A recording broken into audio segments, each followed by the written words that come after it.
This is the Zesty Paws Probiotic for dogs. We think my dog's about 10 years old. He's getting a little older. Sometimes he gets that gurgling stomach thing going, and he'll wake up in the morning and he will go out and eat grass.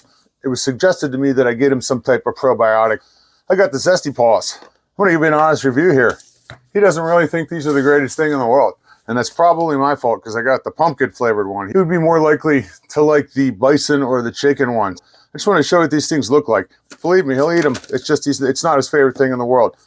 They come in little heart-shaped things, and they're small enough to where a dog that's my dog size, about 13 pounds, can eat a whole one of these. I think I'm going to experiment with maybe a half of one of these. Just want to show you what you get, what they look like.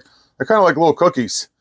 They break up really. I could actually break this up into a powder and put it on top of his food if I had to.